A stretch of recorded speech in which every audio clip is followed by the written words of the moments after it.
calling it here as a business funnel. So I'm calling it as a business funnel. Why this is business funnel? Because this is how the step-by-step approach. When somebody is starting a business, I think the very first point is about awareness. So this awareness is something there are pretty much an example around us. Washing powder Nirma, OLX पे बेच दे, car बेचनी हो तो Cars 24, क्या आपने insurance नहीं लिया, policy बाजार, various examples. These are the classic example of creating awareness. Sometimes you create those awareness by social cause. Sometimes you present it in a proper marketing framework. But this awareness is something which is a very first stage of any business. The next stage in this is interest. When you create that awareness, it brings people interest. People get attracted to your marketing strategy. People get attracted to your communication. They know, they realize that they are missing something.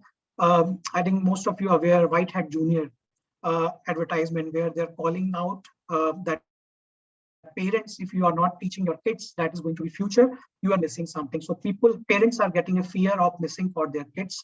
So that is bringing their interest for online coding for their kids. So I think these are the things which bring interest of a consumer after getting a right framework for awareness. Third thing on which our today's discussion is around on decision. So you created awareness, you bring people interest, but what is next after that? I think next thing is to impact the decision. This is important from both point of view, from the business owner point of view, how they take decision. And this is also important from the consumer point of view, how consumer get that decision making, how conveniently you are allowing your customer to make that decision that they should choose your product or service. So decision is a final thing. And then if the customer has taken decision or owner has taken a decision, I think the next step is action. So this is broadly the funnel of any business which works. And that is that define the success criteria for any business. So let's understand what is a business model. I think there are so many complicated definitions. I try to summarize it in very simple words. So business model is something which describe what a company do. So it's a blueprint, what a company do, how it do, and it capture how it will capture or create a wealth for its stakeholder. So typically you see that when a business is being started, there are some strategy under which that business has been created. These business strategy are explained by vision, mission statements, values of the company, and also corresponding to those strategy, there are certain processes has been made. So for example, a company is wanted to launch into a used car space, it will has a strategy to be number one in terms of used car market, right? To execute that strategy, there will be certain processes, how customer will come to their retail center, how that customer will be selling that car, how the valuation mechanism.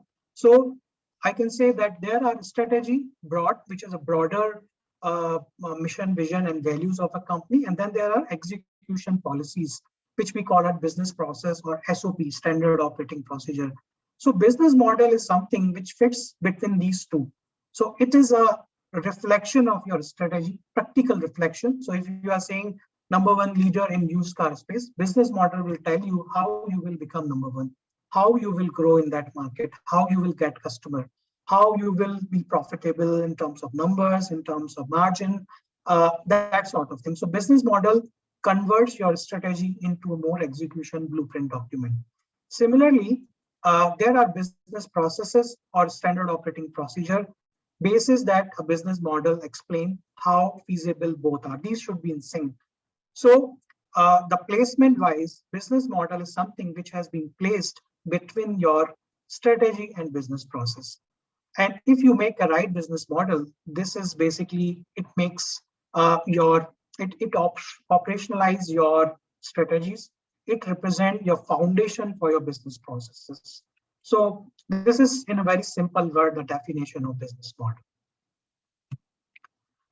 Moving ahead, I think maybe for some time you can ignore on right-hand side. Let's focus on left-hand side. I will explain what right-hand side diagram is all about, which has been taken from one of the Harvard paper in the year 2000. So let's understand what is the function of business model. Business model is something which has mediate between technical and economic domain. Let's understand what is a technical and economic domain. I think in current scenario, no business can be impacted without touching the technology. Technology is something which touch base each and every part of our life. Uh, at current days, we can't imagine that if we are launching something, people will expect we have a mobile app for that. People will expect it will be available on marketplace. It would be you would be having your website, right? So you have to be channel agnostic regarding your product range. So there is a technical input. Similarly, you have to do the feasibility of your product. If you are scattering some services, I know some of the name like Khata Book, Mera Cashier, some of these companies which has been emerged in this COVID period, which is providing a solution for digital bookkeeping. These companies did feasibility or the performance analysis because their product is too much technology driven. So business model is something which mediate on that technological input. What is the economic domain? See, at the end of the day, any business cannot run if there are no economic payback for that. So what are the economic outputs? Economic output for doing any business is profit, margin, cash, how much you are generating. So these are some of the economic output. So business model is something which mediate your technical and your economic domains and their corresponding input and output. That is something which has been explained in this work paper and this diagram. So this image by Mr. Henry Crisberg and Richard Rosenbluth from the Harvard Business School. In year 2000, they have given and they covered in the work paper that this is how a typical placement of business model within your technical input and your economic output. So what does business model does? Uh, First of all, it articulates the value proposition. What is value proposition? Value proposition is something that customer will attract to your product or service. What makes a customer to come to your product? Why customer should choose Parle biscuit, not other biscuit? Why customer should choose uh, only Policy Bazaar to buying insurance, health insurance for them? So value proposition is important, which has been defined in a business model that will attract a customer. Next thing, it helps to identify a market segment, that which market segment you will operate and what are the revenue generation mechanisms. So market segment is something that you will cater to lower to middle income group, or your product is something very specific to a user group who is into basis their income bracket, basis their consumption habit. It could be by geography that you will cater to rural market or you will cater to urban market. So business model define that what will be your market segment and how you will generate your revenue in terms of subscription, in terms of one-time fees, in terms of per download, etc., etc. So these are the things which is covered under business model. Next thing is the value chain of a company. That is something which has been defined. What is value chain? Value chain is something to make a product from manufacturing till delivery to customer. What are the various steps? In that value chain process, those steps that will be in-house, you will be doing your own distribution, development, marketing, or you will outsource some of those activities. That is being defined by the business model because each of these things will also decide the cost, which is the next point that when you will prepare a cost structure in business model, it depends what value chain you operate. For example, you don't want to invest in the bike for the delivery of your product. Rather, you will wanted to tie up with Zomato or Swiggy to distribute your product. If you are into a cloud kitchen business, or you are into a home food delivery business, so that value chain will define that will you do your own distribution or you will outsource that. That is something your business model should explain in while explaining it, and also accordingly your cost structure and profit potential. That how feasible this business is, how much profit potential it has. Another thing, the business model function to act to describe the position of the firm with the value network. When you operate in a business, there is in the network that what is the value, how much market share you will capture, is there a competition or not? I think that is something is also a function of business model to define while setting up the proper business model. And the last one is a competitive strategy. I think probably when you are starting some new idea and your business is completely new, I think market is very much open. There is very limited barrier for any new player. I remember when I was part of Cast 24, they think that they are first entrant into this used car business, which is pretty much new, and technology they have built it. It's pretty much unique for them. But sooner or later, they realized that so many players came in the market, be it Gadi.com, be it OLX, so many players came into that domain. Although they are still market leader at this point of time, but you cannot ignore your competition. So business model also take into account how your competition strategy around that. So this is broadly the function. So till now we understand, just a quick recap, we understand what is a business funnel. We understand from what is a business model, explain what is the definition of it, and what does a business model do in terms of its key function. Let's move ahead and understand what are the key aspects of business model. So in order to make, suppose you are with your Excel sheet in front of you or your pen and paper in front of you, jot down your business model. So business model, in order to make it, you need a 4 key aspect. First one is revenue source, very simple. The money will come from where, how revenue will be generated, etc. And then your cost driver. What are the key element of cost, where you will incur that cost, how much will be variable, fixed, etc. So we will learn in subsequent slide or in detail what are those cost drivers. Then investment size, how much investment you will be required. That investment will come in form of your own, or you will take a loan, or somebody will invest. So your investment size, and then critical success factors. So you have all these things, you have revenue, you are incurring costs, you have investment, but in order to success factor of that business model, what are the key things? That is something you need to define, and you keep evaluating it. So these are the key 4 aspects of any business model. Let's understand one by one what are these aspects in detail. So we talk about, first one is revenue sources. So revenue sources is something in business model which define that how your revenue will look like. Your revenue will come from volume, like you are having a fixed price in exchange of your product or your services. So it will be linked to volume, that if I sell X subscription, I will get that. If I sell X unit, I will get that sales price. So it could be either a unit or volume based, or it could be membership or subscription based. Like I mentioned example of some service like Netflix subscription. That is something on number of member, how many member you are adding.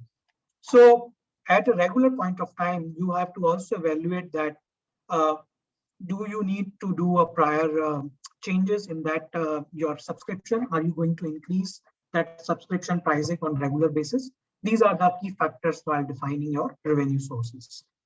Another example could be your advertising. Probably you would be into a business of advertising. Your model is linked to a fraction of the value of advertising, or the sales will be generated. So probably it is not fixed, but it could be a fraction or a percentage of value basis. Similarly, your revenue could be a combination of licensing and syndication, wherein once the project is delivered, you will get a one-time fees. Or it could be a transaction fees. For example, for businesses like payment gateway, it is linked to transaction fees. So it is a fixed percentage on each transaction you will charge that. Something like Zomato, Swiggy does, they charge a fixed percentage. So these are typical example of revenue sources which you have to factor while defining your business model. Moving at cost factor, cost driver. This is the second aspect of business model, which you need to understand and segregate by category. So your cost driver could be in various form. It could be fixed items where the cost is fixed in respective of the volume. So if you are doing a X volume or it is multiplied, the cost is going to be fixed. Some of the example is like investment in technology. So you are getting a server, you are investing into a location, in a place, you are taking something on lease. I think these are the fixed costs you will commit irrespective of you are getting volume for that or not. Next example is semi-variable. There are certain costs which could be variable or fixed, the combination of the two, which will be increased once you will increase your volume. So it could be semi-variable in nature. Third example is a pure variable, which is purely linked to your items. which will be direct linked to your volume. So if you are increasing your volume, the cost will increase. So it is purely linked to that. And the last one is a non-recurring. So that is something that costs something which occurs infrequently, that may or may not occur. For example, government impose certain new regulation, and according to that, you have to take that license. So these are the costs, something which is not recurring, but it could occur at the time when some specific incidents happen. So these are typical example of cost driver, which is part of your business model. Moving ahead to next third point, which is about investment size. Investment size to define that how you can maximize your finance need, how much money you need at the initial stage, what are the flow of money. It will come from debt or equity, or probably at some point of time you need to do some reinvestment, some sort of business which required reinvestment, especially which is a consumer centric business wherein you need to uh, uh, freshness in your product or services, so you need to do reinvestment. So what is your reinvestment requirement? After every 3 year or every 5 year, you need to do that reinvestment. That is something you need to capture in your business model. Then the positive cash flow. I think many of people here is from a startup, and they know that from a day one, it is not positive. We have a popular thing called cash burn. So that positive cash flow is something which is important milestone for a startup, that at what point of time they will generate a positive cash flow. Is it a year one? Is it a year two? Is it a year three? Until that period, how much cash requirement they have. And then the similar thing is a cash break even. This is also important parameter, that once we achieve that cash break even, what is our next milestone? So these are the things which has to be captured as an important aspect in terms of investment, which should be form part of your business model. And the last one is a critical success factor. So any business model, I think when you design it, when you start putting your all the parameters in terms of cost, revenue, investment, I think there are success factor defining that business model, that how much profit you need. Is your business is sustainable? For example, that if you are doing something, is it one time, or is it something that customer is ready to pay again and again for that product or service? So you are building a sustainable business and a profitable business. This is an important criteria. Another criteria in success factor criteria could be payback or IRR, which means that this is a measurement at what point of time the money you invested, it is being paid back to you. So if you are putting $100,000 now, within the 3 years or 4 years, that money will come back to your pocket. So payback or internal rate of return, basically, very simple rule is that if you do nothing, you put that money into bank interest, then how much percentage you get as compared to if you are putting into business, what is your expectation? So internal rate of return is that rate that makes your net present value zero at that rate. Sensitivity analysis, because we know that business never operate on the same lines, it keep fluctuating. It always at 1 year you could have had a good year, like normal year. Suddenly you have a COVID and your sales number has come down. So you should also ready for that sensitivity. So these are the important parameter when you are designing a business model. You should put it a sensitivity analysis, that what happened if my sales drop by 10% or increase by 10%. Similarly, on cost parameter, your cost, your supplier suddenly change the price because petrol price has shoot up more than 100 INR. So in that case, these are the sensitivity which you need to put up in your model to understand that how the model look like with a variation in various cost driver and revenue drivers. I think next is the operational excellence, which should be part of your critical success factor. People consider it by NPS score or customer satisfaction score. So you want to operate at a certain value of customer satisfaction score. I know that when I joined OYO, one of the biggest challenge was having a lower customer experience. And that is our reason was OYO never had a hospitality background. They are in a marketplace business. So that's why they started this town hall, OYO townhouse, that sort of concept, because they want to experience the hospitality so that they can improve the service and they can monitor that. So every company has a criteria that they wanted to achieve a certain level of customer satisfaction score. And then competency development, because business is all about people.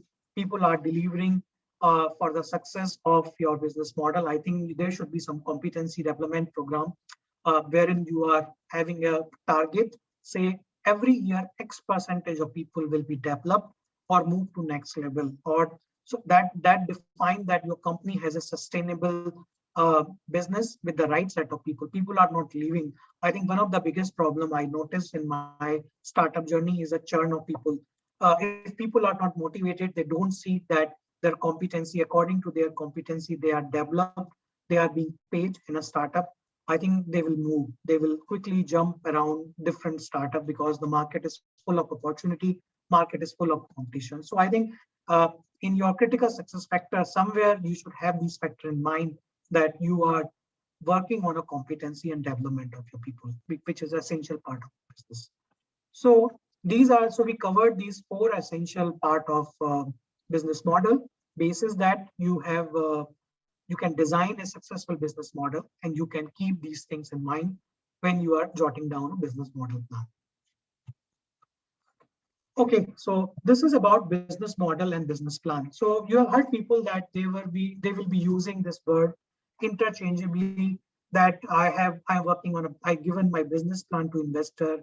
How it is different versus business model. So you can see in this diagram that business plan, it is a little wider term. Business plan is something which covers the market research, how the market potential, we call it total addressable market, TAM, which is a popular word across investor. And they want every investor pitch, they ask about what is your total addressable market. So business plan should cover about your market research. What is the market research you did? Which geographies you're coming for. You're talking about pan India, you're talking about certain part of India, and accordingly you cover your market research. It should be part of your business plan. Then your personal resources, who are the team, how you will arrange the people, what are their background. That is something is important for a business plan. There should be some trend. If you are running a business from some time and now you are asking for some fresh capital from investor, they will definitely ask some trend, how your profit, how your sales growth, how your cost driver. These are some of the example of trend analysis. Development strategy, that is something that how you will develop your focused business in next 4 to 5 years, how you will develop your people, your product, how your R&D, etc., etc. That is something covered in your development strategy. Team building, as I mentioned, that team is an essential part of any business. So around that team, what is your plan? Are you going to have a shared service center? Are you going to have a decentralized team? Or you will work with a central team, etc., across geography? That is something you should talk about in your business plan. And then your long-term goals. So that's why business plan is not limited to 1 year, because if you're preparing for 1 year, that is not business plan, that is annual operating plan. Business plan is something which is always a long year, ranging from 3 years to 5 years to 10 years. So it covers your long-term goals. And then your marketing planning, and of course, business model. So business model, in a way, is a centerpiece of your business plan. It is a subset of your business plan. So business model define the execution part, how things will be executed, as I mentioned in previous slide, covering those 4 parameters that what are the aspect of business model, talking about revenue, cost, critical success factor, investment. I think that is something business model will cover, but business plan will cover wide variety of information such as these things, apart from that administrative information, such as company name, its director detail, when the business started, what is the purpose of business, we call it article of association, and then several other things in terms of trend and your income statement of previous 3 years, etc. So that's how business plan is separate versus a business model. Okay, so this is an interesting slide and it needs slide attention to understand these concepts. So we are saying that how does an effective business model help? So business model help in 2 ways. Number 1, build a wealth, and second is a capture wealth. So let's understand what is a build wealth. So Hindi mein कहावत है बूंद बूंद से घड़ा पड़ता है. I think very similar to that when you are building a business model, you are building a sustainable business, I think your objective is you transform your input into product or services. So you gather your input, your understanding, your technical skill, your financial skill, and you prepare some product. that, or you deliver some service to your customer. So that should be something that customer should be enough to pay you again and again. It's not a one-time thing that customer taken one time and then forget. Then it will not build wealth. I think it is important that you are building something for that customer is convinced and he feels that this product or service is giving me value and I'm ready to pay. I'm ready to renew my subscription every year. I know India is a very challenging market. Uh, Things like loyalty or something is very rare. If you get higher discount somewhere else or a zero fees, I think customers switch very quickly. But there are customers which cater that value which is being given to them. They are ready to pay. So you have to focus on your product or service. That is something which will build wealth for you. And then, of course, by supporting growth. I think if you are doing a same amount of sale every year, I think you will not sustain. In order to build wealth, your business model will be such who can support your growth. And that growth can be coming in terms of sequential growth or a stage-based growth. I think initially when there is a limitation of capital, you have a X amount of business, but when you get your business model is proved, you get additional capital. I think you should focus on the growth and optimizing your cost. I think that is a method to build a wealth. And that is something has to be captured and to make an effective business model, building the wealth. Let's understand the second part of it. What is capturing wealth? So I think in last 1.5 year, we have heard a lot of things related to acquisition. If you are hearing about Southeast Asia economy, some of the big disruption happened. Tokopedia and Grab, Gojek, they built one of the Southeast Asia biggest startups. So they acquire some of the companies. Similarly, in India, a lot of names came, be it a case of Zomato, be it a case of a lot of company which does merger and acquisition, Baiju. A lot of these company has emerged, and at the part of their uh, future plan, long range plan, they keep investing or taking a strategic position in different companies. So capturing wealth is nothing but investing in different company. If you are having an available surplus, suppose you run a business for 4 5 years, and if you continue growing with that pace, I think it will take you some X number of years to be a market leader. So sometimes it is important that you capture some of the company. I give you example from my experience in Flipkart. We used to deliver, we compete with Amazon in terms of delivery. So one of the criteria that customer should get a best product, customer should get a product within time, which means your logistics should be very effective. And third thing is after service. So uh, imagine a customer who is placing an order from Amazon and he's placing an order from Flipkart. So that customer, how you will convince a customer that he should place that order? Again, the decision making. So from decision making, customer is finding the same price between Flipkart and Amazon, plus minus 100 or 200 difference. Now, in order to make effect the customer decision, what Flipkart is doing, Flipkart was saying that if you place your order today, it will be delivered on same day. So which means same day delivery. And then at the end of the day, they are also saying that if you want installation of AC, we can provide that. How Flipkart is doing that? Because they acquired a company who was into installation. They acquired a company called Jeeps. That company has expert into mechanic, technician who can fix the things.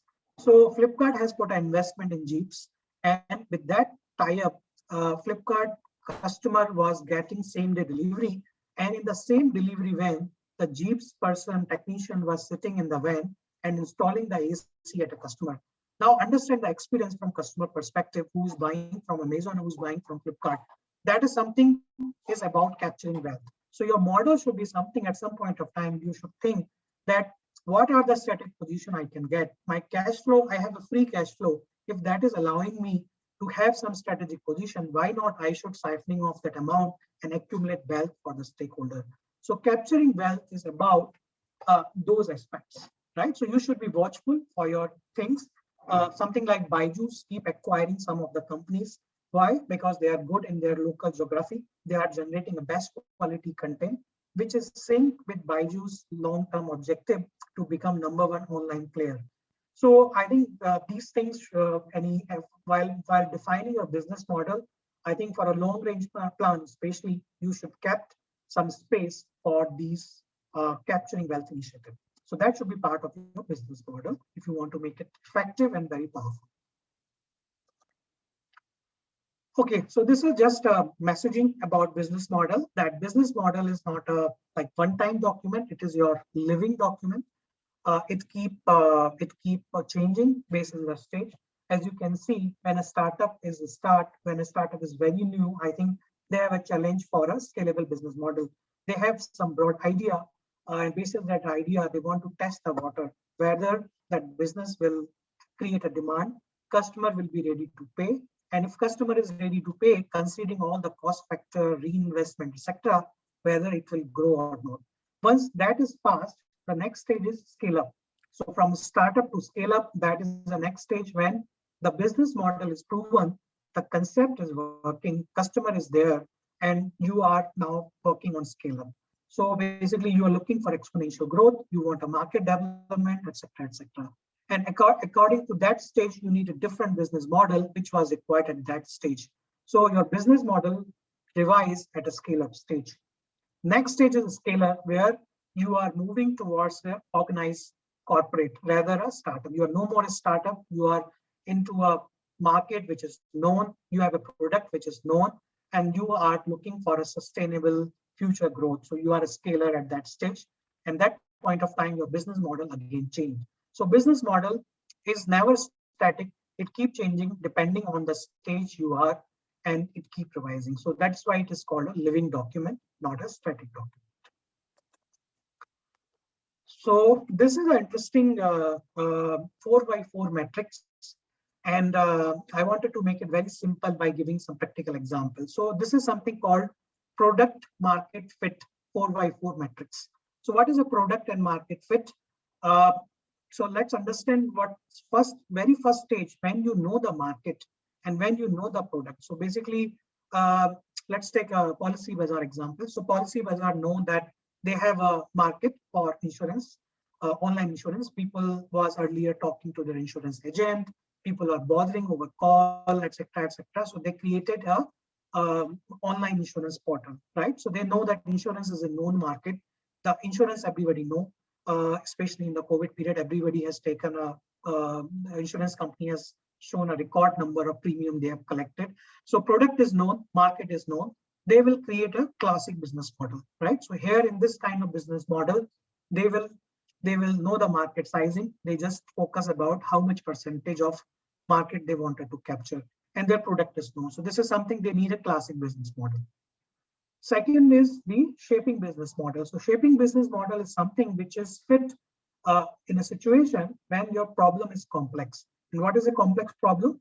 That you don't know the market, but you know the product, like cryptocurrency, right? So you know that cryptocurrency is a product. It is a technology-based thing which enable the source information. So what is a cryptocurrency? Nothing but on a technology which captures all the information from origin till end. So and it is encrypted, so nobody can breach it. It is very much safe and it encompasses the information. But you don't know the market. Giving the RBI every day giving some clarification. Some country it is legal, some countries not legal. So it is a complex problem. In that situation, companies like WazirX or CoinDCX, they would be making a business model which will be shaping business model. So their business model will be different as compared to a stable problem because the problem is complex. They would be factoring these things time to time, that how much they wanted to grow, how the RBI policy will come. So their business model will be something called shaping business model.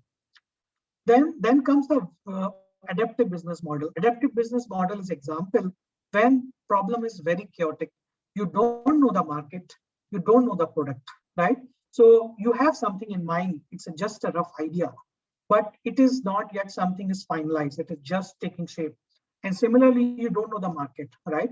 So I can't remember example for this, but many businesses are trying to do that, something unique for that. For example, there is an adult diapering business, so they know that this is a market, but one of the problems they face that product is there, but for making senior citizen, because at the end of the day, their consumer is senior citizen, but the senior citizen is not a known technology savvy. They don't have that technology, so they want a different thing. So basically, their product is something because people in India also a bit taboo about using like adults using diaper and all. So I think there is an unknown product, there is unknown market situation is a little chaotic, or there could be several other examples for many startups who are having some concept, but they don't know how the market will respond. So in that case, they will prepare something like adaptive business model.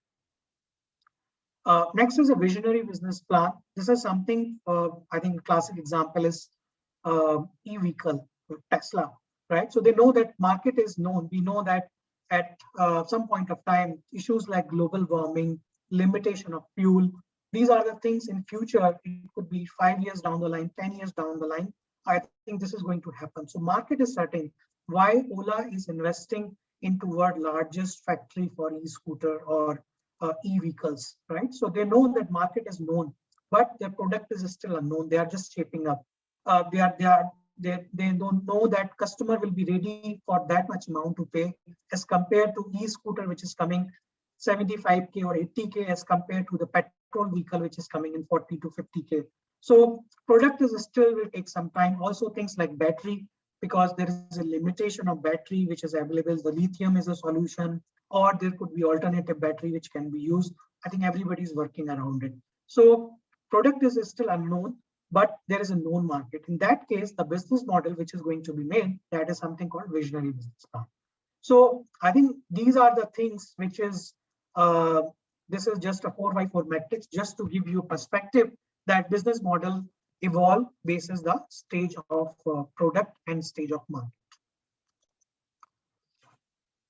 So this is the last slide before we get into some practical exercise and some problem statement. So we build our model. I think we know that what is a business model, what are the key components of business model, what are the different types of business model to be changed according to the phase of our business.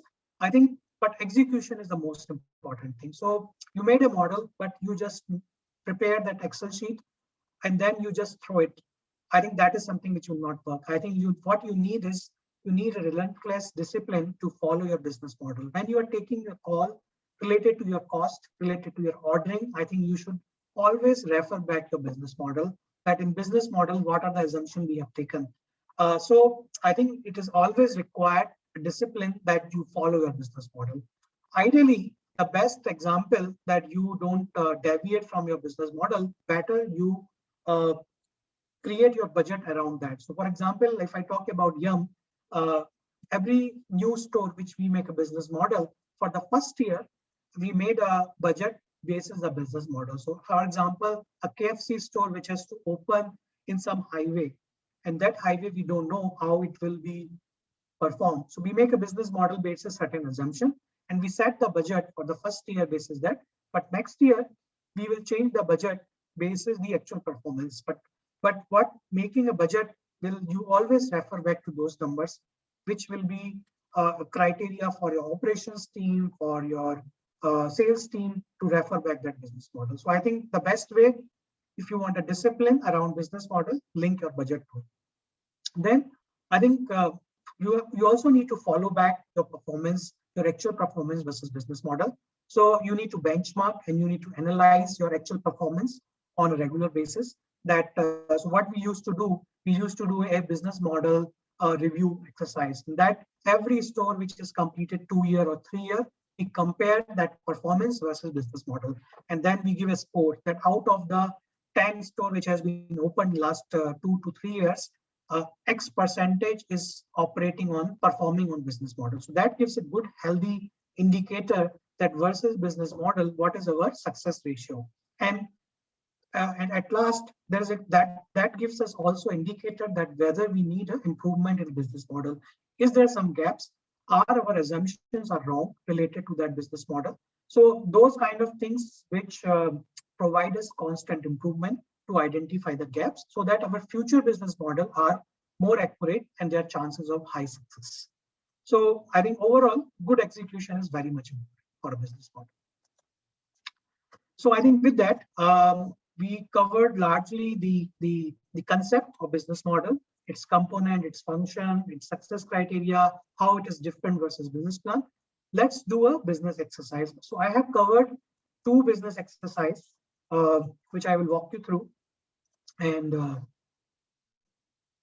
can you see my Excel sheet? Uh, Please share your Excel. Is my Excel sheet is Yes, visible? it's visible. Okay, okay, okay. Okay, so this Excel sheet is just a subset of a small business model. This is to cover a problem statement. The problem statement is there is a new product. You are a businessman, you have a startup, and you have been approached by an external country. For example, like a wearable air purifier. So you can wear that air purifier in your neck, and if you are wearing that within certain range, it will eliminate all the virus and bacteria. So it will give you fresh air, and that is a product, but that is imported product coming from Hong Kong, right? And you wanted to know that if I import that product and if I am expecting a certain percentage of margin, whether this product will work for me or not. So this is your problem statement. And using a business model, let's see how this business model help in terms of your pricing. So here there are certain rows which is showing yellow. This require your input. And at the end, you will see the output in the other cells. So basically you put your input related to which country you will import, what is the brand. This is, I have used a dollar import price, which is equivalent to say 70, or you can use 75 INR, right? Your VAT rate or GST rate is 10%. So when the product is in international market is having a price of $50. So this is what your importer in Hong Kong is telling you, that my product is sold at $50 in international market. I'm giving you 45% discount. So your price will be $27.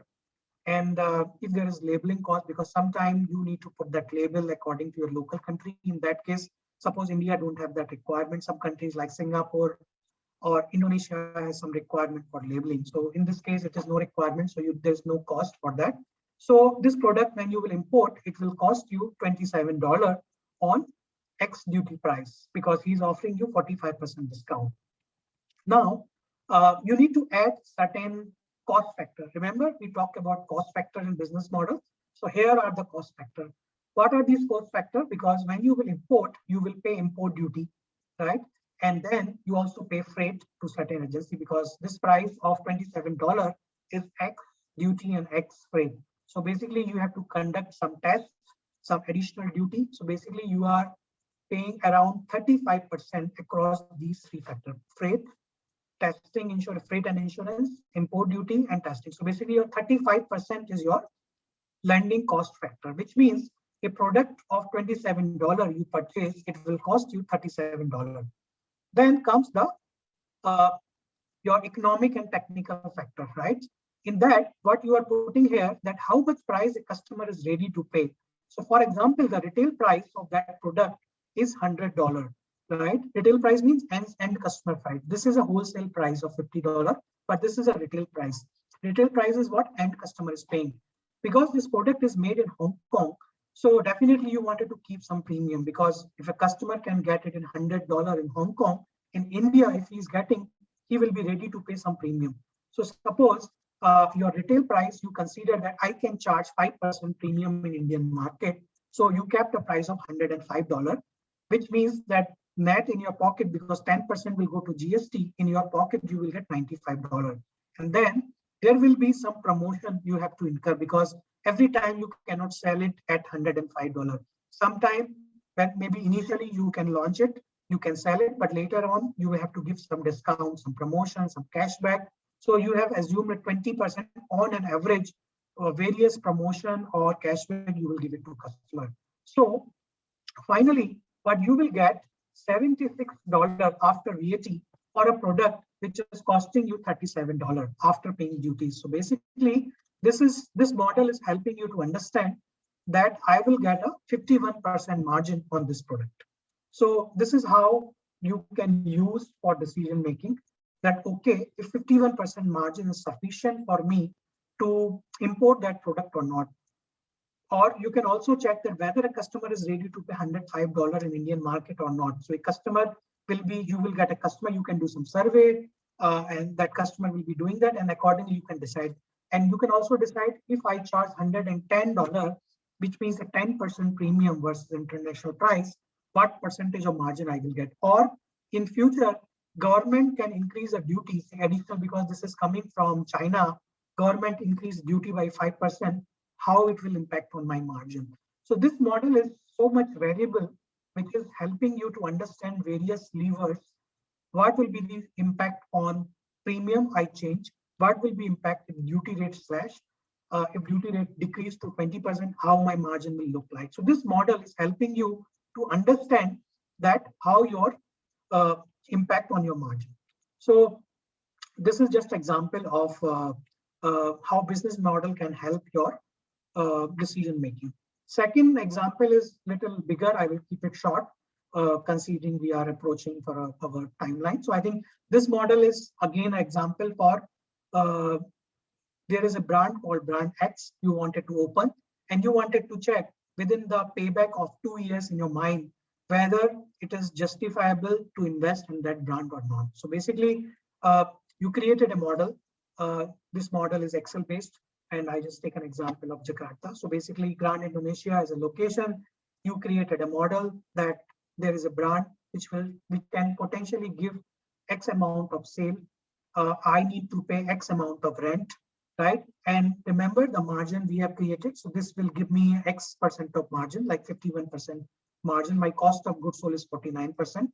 And then you put in your capex that since this will be imported, I need to get some fixtures from China. I need some sprinklers. I need to pay some consultant. So you put all your capex investment, how many staff you need, you put it your metrics for the staff, and then you get it your income statement, right? So that income statement will tell you how your margin will look like year on year, how your cost will look like, and what kind of cash flow you can get it. So this business model is giving you a P&L statement.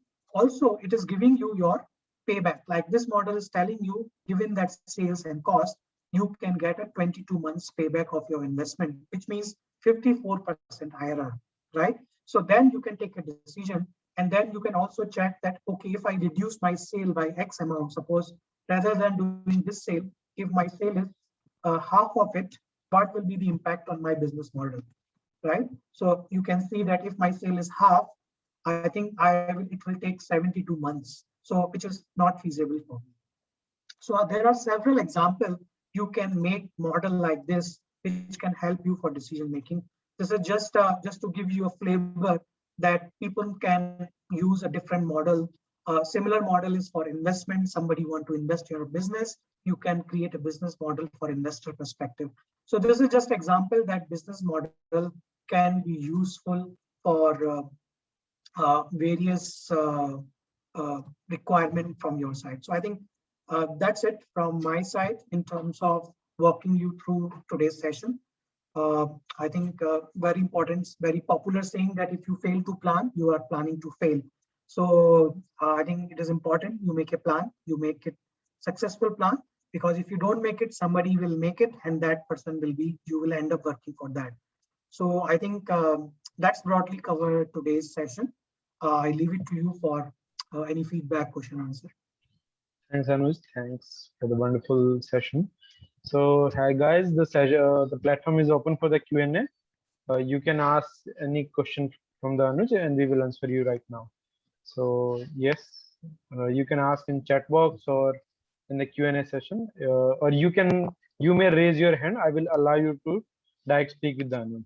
So please let us know. So yes, Anuj, we got a question.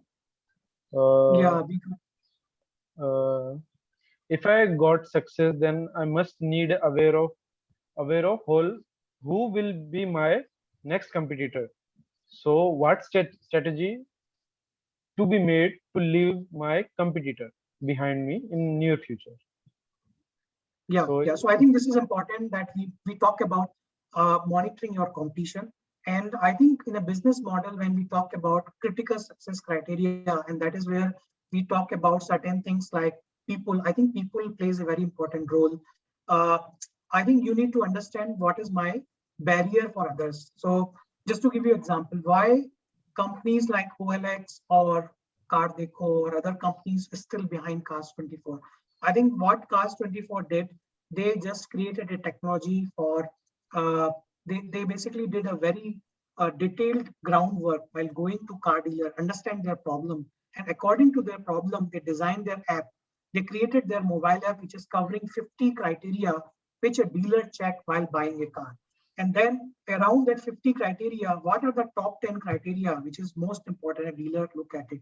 So they understand from the field that what is a important thing from a dealer perspective, because their product is related to dealer and also from the end customer who's selling their car. And accordingly, they made a product. So it is not a cookie cutter thing for a new competition. When the new company came in used car market, they found it a bit challenging. They found some time, they took some time to develop that product. So I think to your answer to your question in summary, I think from competition perspective, you should also think about what is your differentiator versus competition.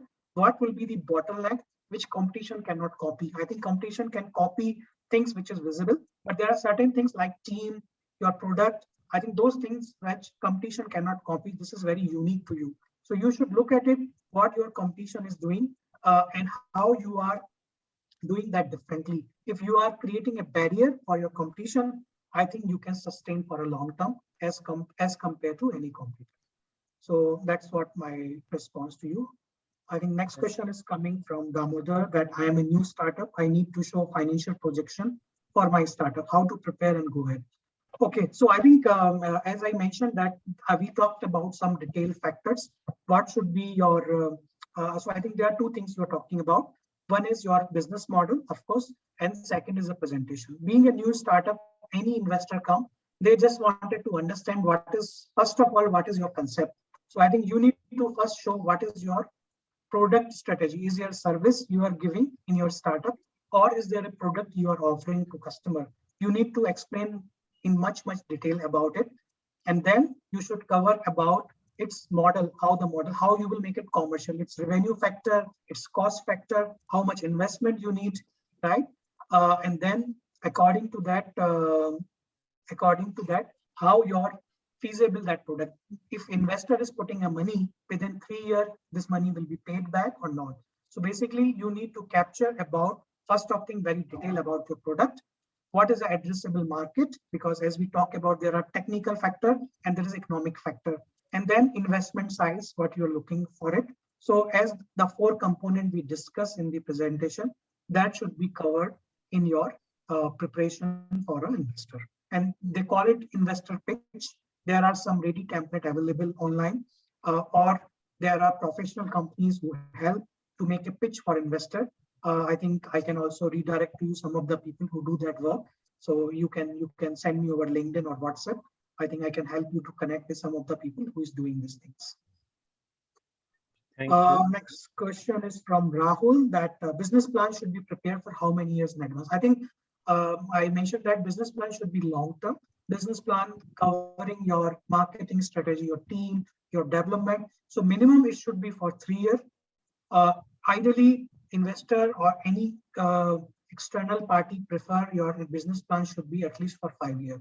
So ranging from 3 to 5. If your project is having a long gestation period, for example, some of the future project like e-solution, etc., they have a very long life. So I think they prepare even for 10 years, but generally minimum 3 to 5 year business plan should be there. So part two of this question is, if we are not achieving milestone, we define a business plan. Should we keep trying to achieve or replan the milestone? I think in that case, very simple. I think you should identify the problem that you created a milestone. What are the gaps? Why you couldn't achieve it? Is that driven by external factor? Because sometimes there are external factors. For example, last 1.5 years, many companies who has projected their growth, some companies has overachieved it because the market is very smoothing, like companies in online space, digital learning. I think these companies has tremendously overachieved their number. Similarly, insurance company, health companies, they overachieve their target. So they have exceeded their milestone. Similarly, if you are not achieving it, you need to segregate it, internal and external, to what are the gaps driven by external factor, not achieving the milestone. What are the internal factor? I think investor or anyone looking at it, they are more keen to understand internal factor. Internal factor is more about inefficiency. Is it the team is not right? Is it the approach is not right? They are least bothered about external because that is not in your control. And that over a period of time will be taken care. So internal factor is more important. What is in your control you not did well. So I think you should highlight that while doing a gap analysis versus your milestone achievement. Great. Next question from Sujan. How to scale a business model? How to scale a business model in niche IT hardware manufacturing production, which will be entirely R&D based.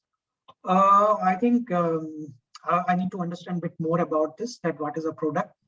On IT side, I know that a lot of new things are happening, which many people are not aware. So I think it is about, again, going back to very first slide, it's creating awareness. So if you are having a business model and you think that problem is about awareness, in that case, you need to build awareness effectively. If you can do yourself, if you want a partner to do that. So I just tell you example, one of the startup, they reached out to me and I was just assisting them. They are into finding out bacteria in milk and how many pesticides in vegetable. So they have a very unique product like self-testing kits. But how many people will do that? This is very technical thing and very specific niche product, which will be not accessible to all people. So in that case, I think my advice for them is you find a right B2B partner. It could be your companies like Mother Dairy or Amul. They can be associated with you and they can tell their customer that what we are providing, it is tested from this thing. Or it could be Big Basket, that sort of company who create a category while delivering those vegetable to customer, that all the vegetable we are serving is being tested on this parameter with a zero pesticide. That sort of thing. So sometimes your product is niche, it cannot be standalone. You need a B2B partner to do that. So I think to answer your question, need further details. But broadly, I can say if your product is niche, you want to scale, I think you need a B2B partner or a right strategic investor who can be right fitment for you. So sometimes there are two companies who can together can be a better combination. So maybe you need a right business partner who can right fit to your product. What is the best, so question from Megha, what are the best strategy for pricing for SaaS product against established company? Okay, this is interesting. And since I also invested in a SaaS product, I have witnessed this entire thing. So I don't want to highlight the name because of confidentiality, but I can tell the competitor, Darwin Box, you must heard it. So Darwin Box is a product which is a SaaS product for solution from HR hire to retire. And then there is a SaaS company which came who are also competing with Darwin Box, another popular name. I think the pricing strategy they took, they understand that they cannot go highest pricing as compared to that. So they kept their competition price as a highest benchmark. But they need, in their pricing decision, they just kept it something as a good entry level barrier so that it penetrate for them. So basically they kept the pricing which is very convenient from there, and then they also set the price like per employee. So they understand that a company with 100 headcount versus a company with 1,000 headcount will be very different in terms of their employee policy. So what they come up that have a flexible SaaS product for a 100 employee company, for a 500 employee company, and 1,000 plus company, 1,000 plus employee. So they created a bucket, and with that bucket, they created a differentiator as compared to the established company. So if a person who is having 100 employees, they don't want to go for a large company because their pricing is exorbitant. So basically they go to this company, giving the similar range of product, but very convenient. If their employee go to 120, they will pay 120 and say $1 per employee. Very simple. So I think sometimes you kept the pricing mechanism rather than the pricing so that it is easier. Just to give you another example from my experience. Cars24 was charging their dealer for keeping the car prices which they auction. So basically they know if they will say we will charge you 24% or 20% extra charges, they are not going to pay. So what smartly they said that if you auction a car and you don't want to pay now, you wanted to pay in 30 days, you pay us 99 rupiah per day, per lakh, right? So if you look at it, 99 rupees per day is like a parking in a mall. If somebody is parked a car in a mall or airport, one day parking fees will be like that, right? So they kept the pricing in such a way it doesn't pinch, because if they say we will charge you 15%, 20%, dealer will say, no, I am not going to pay this, looking very high. But by the moment they change the pricing, say 100 rupees or 99 rupees per day, I think dealer is convinced that, okay, this is fine, I pay, without realizing they are paying 12 to 15% worth of interest for financing indirectly. So sometimes your pricing structure has to be modified in such a way that it doesn't pinch the customer. So that is a right set of strategy to define pricing. But yes, you should look at the established company pricing as a peak. You cannot go beyond that, because that nobody will ready to pay. Okay. I think another question is about template. Yeah, I can share. You can ping me on LinkedIn separately with your mail. I can share with that template. Some of these are, I think, useful template. This is just example. I think whatever template you need, you can let me know. Let me see if I can share that your personal mail ID. Or you can ping me. I will connect you with the Anuj. Bhavesh Ravi has a question that can you share more insight on product market fit, key factor to measure it, and more than SaaS platform?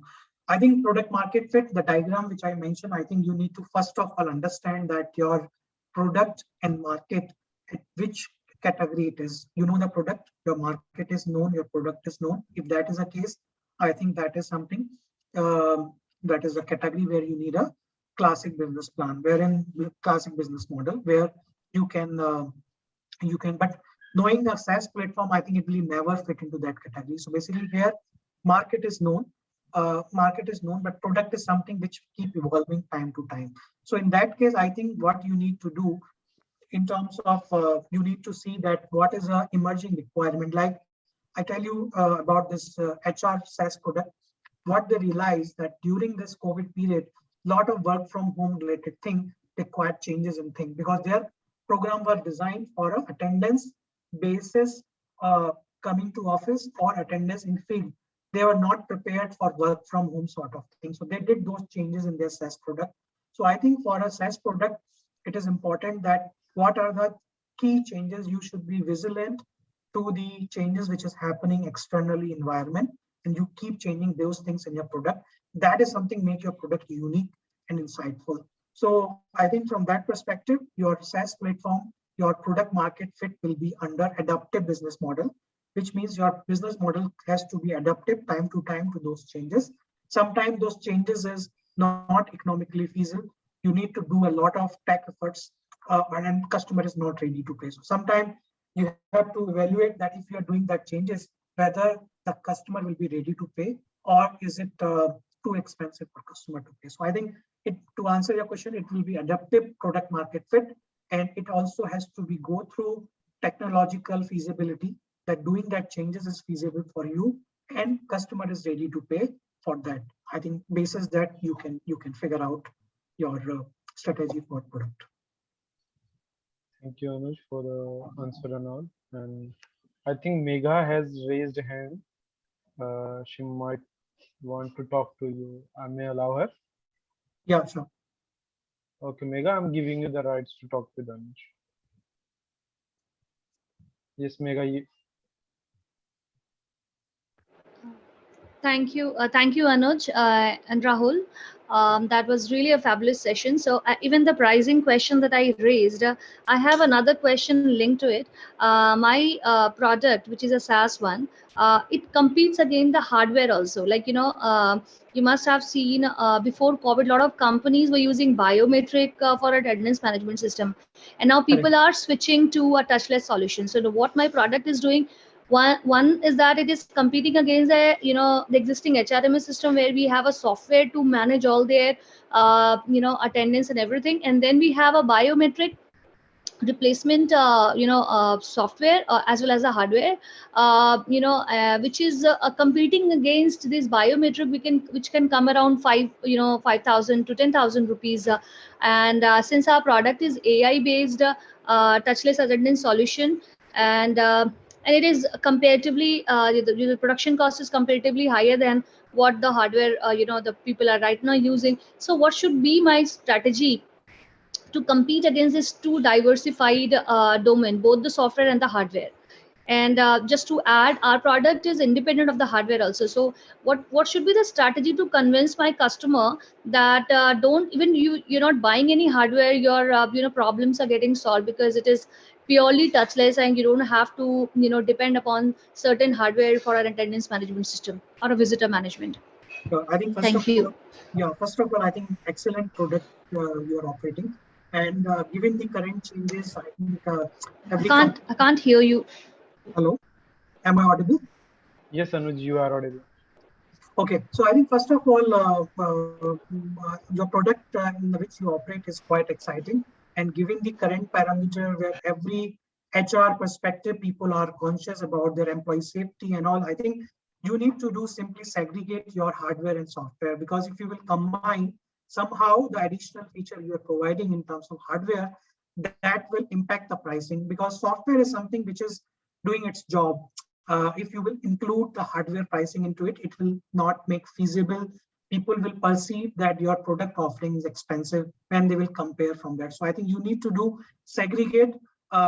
Something like when you look at the Tata Sky subscription, they have like basic package and a premium package. So in that way, you can have a basic offering, which is in terms of software, which is solving their problem. And second is in terms of the premium offering, which is covering the employee safety aspect, EI-based solution, etc., etc. So I think you should create a layer one and layer two. Premium layer one or a base package should be offering us four things, which is very competitive. And layer two or phase two, something is a premium offering, which is dependent, flexible basis the employee requirement. Many companies wanted to take it. Some of the companies will perceive it little expensive, so maybe they will go to basic package. So you segregate your pricing into two. Hmm. I think we have given the Megha's answer. Let us know, Megha, if you have any other question, because we will running out of time. We will take only last question if you have. Otherwise, we wrap up the session here only. Okay, she lowered the hand. I think she don't have any question and so now. So thanks for the wonderful and energetic session, Anuj. And even I learned few things from your side, and it will be help me to growing also, and as well as my startups. So Megha, I believe there might be issue in your network. Anuj, I can hear Anuj very well. So yeah, so yes, thanks for the session, and we are wrapping this session by this. And Anuj, let me know if you have any question. No, I think thank you very much for giving this opportunity. I wish NASCOM and this 10,000 startup initiative great success. I'm thankful and feeling obliged for giving me this opportunity. I think look forward for such session in future. And anyway, I can help coming from startup domain. I know how challenges initial stage. So whatever way I can support, I think I'm ready to do my bit. And good luck for all the attendees and also NASCOM 10,000 Startup Initiative. Thank you, Anuj, for the wonderful session. Thank you so much. Thank Bye. you. Bye.